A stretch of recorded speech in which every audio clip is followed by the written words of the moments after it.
చిన్నపిల్లలకి నా ఆశీస్సులు, పెద్దవారికి నా నమస్కారాలు. వేదిక మీద కూర్చున్నటువంటి పెద్దలు అందరికి కూడా నా నమస్కారాలు తెలియజేస్తూ, సార్ మీరు ఆకెళ్ళా అమ్మా, మీకు అందరికీ నేను ఏదో యాంగ్జైటీ తోటి అసలు ఏం మాట్లాడుతున్నారు అనే విషయం తప్పు, ఇది తప్పు మీకు అందరికీ తెలుసు. ఏమి చేశారో మీ ముందు తరం వాళ్ళు, మీరు ఇప్పుడు మీలో కూడా ఎత్తి చూపెట్టి ఎవరు గురువులు, ఎవరు అసలైన వారు అనేది చెప్పగలిగినటువంటి ఆయనకి నేను శిరస్సు వంచి నమస్కరిస్తున్నాను. ఈ ఎడ్యుకేషన్ మాత్రం ఎవ్వరు ఇవ్వరు. ముఖమాటం లేకుండా చెప్పినటువంటి గొప్పతనం ఆయనలో ఉన్నది. ఏదైతే నా మనసులో ఉన్నదో అది చెప్పగలిగాడు, కానీ నేనైతే చెప్పలేకపోయేవాడు. ఈ వయసులో కూడా నేను చెప్పలేదు. అటువంటి విషయాన్ని మీకు పూర్తిగా చెప్పినటువంటి ఆయనకి మీరు ఎలా ధన్యవాదాలు చెప్తారు? మేము చేతులు చప్పట్లు కొట్టమంటే ఆయన చప్పట్లు ఎందుకు కొడతారమ్మా? చప్పట్లు ఎందుకు కొట్టారు చెప్పండి? ఏమొస్తుంది మీకు చప్పట్లు కొడితే? సరే, మాకైతే ఆనందం వస్తుంది మాట్లాడుతున్నాం కాబట్టి. మీకేమొస్తుంది? రెండు చేతులు కలిస్తే ఆకు పంచర్ అనేది రెండు చేతులు మీరు చప్పట్లు కొట్టినందువల్ల మీ శరీరంలో ఉండేటట్టు ప్రతి నాడి కూడా స్పందిస్తుంది. దానివల్ల మీ ఆరోగ్యం చాలా కుదుట పడుతుంది. కాబట్టి ఎప్పుడూ చప్పట్లు కొడుతూనే ఉండండి, జీవితాంతం కొడుతూనే ఉండండి. మీకు సంతోషాన్ని ఇస్తుంది, ఆరోగ్యాన్ని ఇస్తుంది. రైట్, అది విషయము.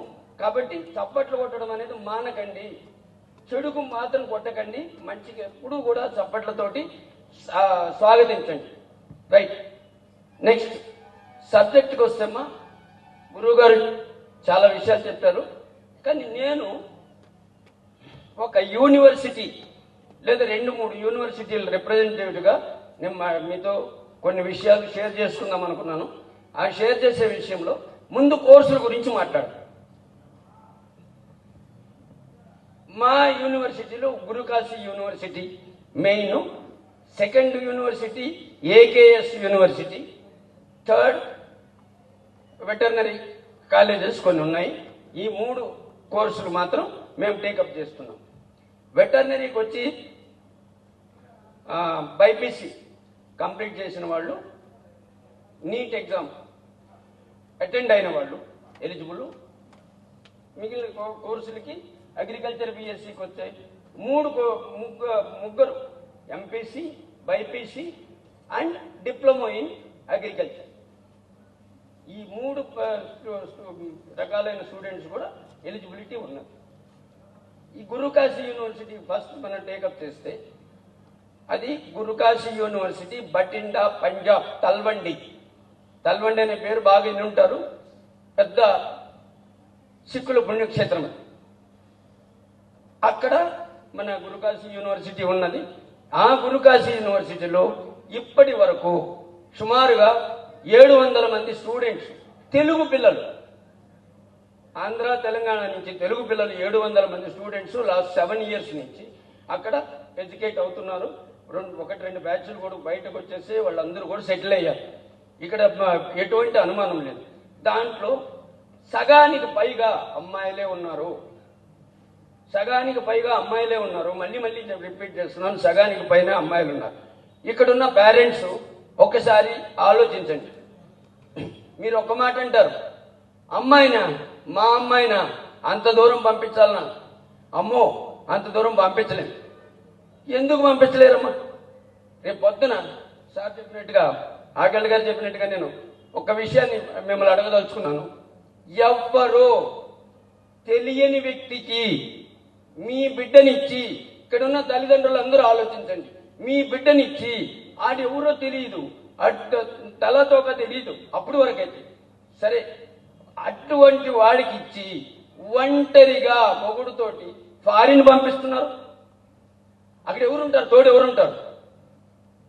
నెక్స్ట్ లేదు, గుంటూరులో 10,000 జీతం ఇచ్చారు, బాంబేలో 30,000 ఇచ్చారు, ఢిల్లీలో 40,000 ఇచ్చారు, ఇదే పంజాబ్లో 70,000 ఇచ్చారు.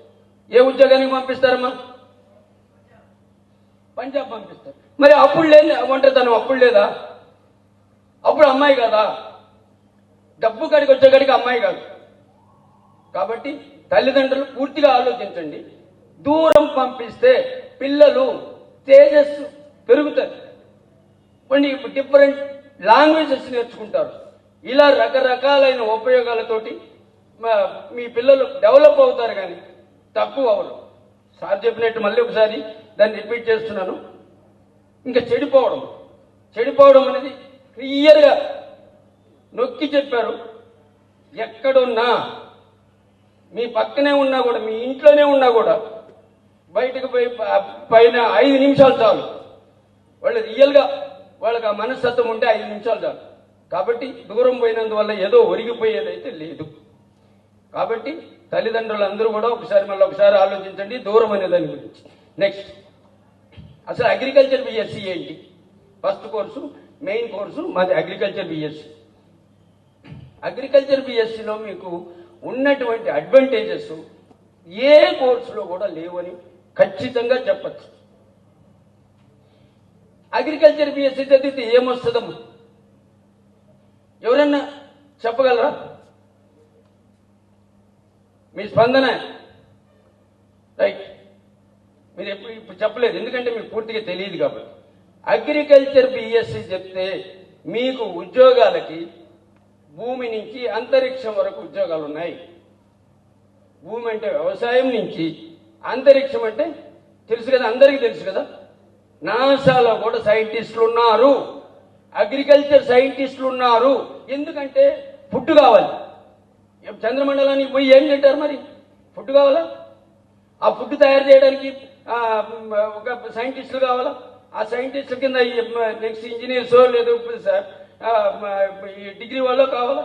ఆ కింద డిప్లొమా వాళ్ళు కావాలా? ఆ కింద మిగిలిన వాళ్ళు కావాలి. కాబట్టి కొన్ని లక్షల ఉద్యోగాలు అంతరిక్షంలో ఉన్నాయి, భూమి మీద ఉన్నాయి.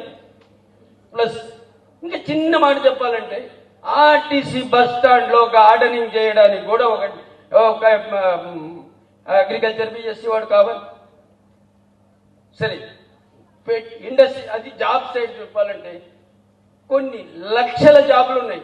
కానీ మీరు ఈ ముందు కోర్స్ చేయడానికే ఆలోచిస్తారు, ఏం జాబులు ఉన్నాయి ఇది తెలియదు మీకు.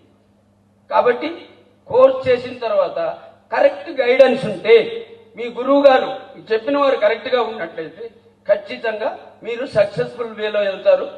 బీటెక్ చదివితే 10,000కి 15,000కి మొదట్లో అయితే ఉద్యోగం చేయాలి, తర్వాత సాఫ్ట్వేర్ ఇంజనీర్ అయిన తర్వాత పెరగచ్చు, లక్షలు రావచ్చు.